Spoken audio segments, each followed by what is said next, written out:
पिताजी जल्दी चलिए, वरना मैं आज स्कूल में देरी से पहुंचूंगा। मेरी टीचर बहुत गुस्सा करती है। हाँ हाँ बेटा, अभी चलते हैं, बस 2 मिनट रुको। तभी रमेश की पत्नी कमरे से बाहर आती है और रमेश से कहती है, सुनिए जी, आज शाम को आप ऑफिस से जरा जल्दी घर आ जाइएगा। याद है ना, आज आपको मुझे शॉपिंग कराने के लिए लेकर जाना है। अरे भाग्यवान, इस महीने हाथ जरा तंग है। मेरी मानो तो शॉपिंग का विचार कुछ दिनों के लिए अपने दिमाग से निकाल ही दो। मैं तुम्हें अगले महीने पक्का शॉपिंग कराने ले जाऊंगा। अभी मुझे चलना चाहिए, वरना राजू को स्कूल पहुंचने में देर हो जाएगी। देखिए जी, अब आपके ये बहाने पुराने हो चुके हैं। मैं कुछ नहीं जानती। आज शाम को मुझे शॉपिंग करने जाना है, मतलब जाना है। आगे आपकी मर्जी। अच्छा ठीक है भाग्यवान, अब तुम पूरा घर सर पर मत उठाओ, मैं कुछ करता हूँ। इतना कहकर रमेश अपने बेटे राजू को लेकर वहाँ से चला जाता है। घर से निकलने के लिए रमेश जैसे ही अपनी मोटरसाइकिल शुरू करता है, तभी उसकी माँ उसे आवाज देकर कहती है, अरे रमेश, आज शाम को मुझे कुछ पैसे दे देना। याद है ना, मैंने तुझसे कहा था कि मुझे मंदिर में चढ़ावा चढ़ाना है। अरे माँ, मेरी तनख्वाह आने में अभी 10 दिन बचे हैं। अभी मेरे पास बिल्कुल पैसे नहीं है। हाँ, मेरी तनख्वाह मिलते ही मैं तुम्हें पैसे दे दूंगा। रमेश की माँ चिढ़कर कहती हैं, अरे तेरा दिमाग तो खराब नहीं हो गया? मैंने तेरे भरोसे मंदिर के पुजारी जी से वादा कर दिया है और तू कह रहा है कि पैसे नहीं है। अब मैं पुजारी जी को क्या जवाब दूंगी? तुझे तो मेरी इज्जत की भी कुछ परवाह नहीं है। अच्छा ठीक है माँ, अब तुम गुस्सा मत करो, मैं शाम तक कुछ इंतजाम करता हूँ। इतना कहकर रमेश वहाँ से चला जाता है। फिर दोपहर को जब रमेश अपने दफ्तर में बैठा होता है, तब उसे अपनी पत्नी और माँ की बातें याद आती हैं। रमेश अपने दफ्तर के एक साथी मोहन से कुछ रुपए उधार मांगता है। अरे भाई मोहन, मेरा एक छोटा सा काम कर दो, मुझे कुछ रुपयों की सख्त जरूरत है। मुझे कुछ दिनों के लिए क्या तुम रुपए उधार दे सकते हो? अरे रमेश भाई, मैं तुम्हें पैसे उधार तो दे सकता हूँ, लेकिन मुझे वक्त पर पैसे लौटा देना। वैसे भी मेरा मानना है कि दोस्ती यारी में कभी पैसों का व्यवहार नहीं करना चाहिए। ये कहावत तो तुमने सुनी ही होगी कि उधार प्रेम की कैंची है। मैं नहीं चाहता कि पैसों को लेकर हमारा रिश्ता खराब हो। अरे मोहन, तुम बिल्कुल चिंता मत करो, मैं तुम्हारे पैसे वक्त पर लौटा दूंगा। फिर मोहन रमेश को पैसे दे देता है। शाम को घर आकर रमेश कुछ पैसे अपनी माँ को देता है और साथ ही अपनी पत्नी को भी शॉपिंग कराने बाजार लेकर जाता है।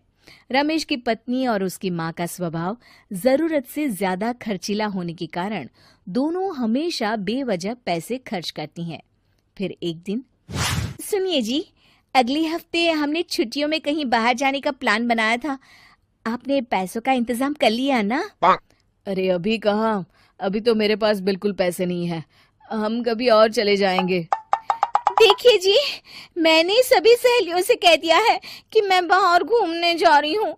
अगर मैं नहीं गई तो सब मुझ पर हंसेंगी। आप कहीं से भी पैसों का इंतजाम कीजिए जी। इतना कहकर रमेश की पत्नी वहां से चली जाती है। वहीं दूसरी तरफ रमेश की माँ भी तीर्थ यात्रा जाने की जिद करती है और रमेश से पैसे मांगती है। फिर अगले दिन रमेश एक सेठ से पैसे उधार लेकर अपनी पत्नी और बेटे को घुमाने ले जाता है और अपनी माँ को भी तीर्थ यात्रा पर भेज देता है। लेकिन जैसे ही रमेश अपनी छुट्टियां बिताकर वापस आता है, कर्जदार उसका जीना मुश्किल कर देते हैं।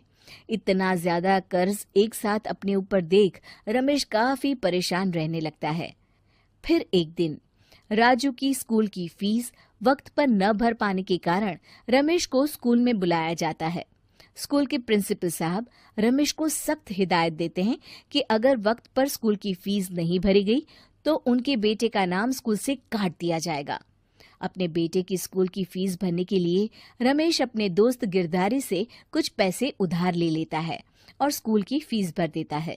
रमेश की माँ और उसकी पत्नी खर्चे और घर की जिम्मेदारी संभालते संभालते धीरे धीरे रमेश पूरी तरह कर्ज में डूब जाता है और तभी एक दिन दफ्तर में काम करते समय रमेश की तबीयत अचानक बिगड़ जाती है और वो बेहोश होकर गिर पड़ता है।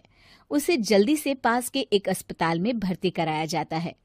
रमेश के घर वालों को ये बात पता चल जाती है तो वे सभी अस्पताल पहुंचते हैं। अस्पताल के डॉक्टर साहब उन्हें बताते हैं, देखिए, देर रात तक जागने और जरूरत से ज्यादा काम करने की वजह से इन्हें चक्कर आ गया था। बेहतर यही होगा कि इन्हें कुछ दिनों के लिए पूरी तरह आराम करने दिया जाए।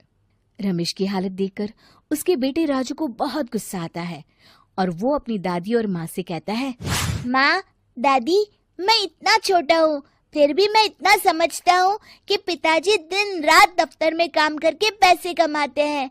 पिताजी अकेला पूरा घर संभालते हैं और आप दोनों अपने फिजूल के खर्चों के लिए उन पर दबाव डालते रहते हैं। आज पिताजी की हालत के जिम्मेदार तो आप दोनों हैं।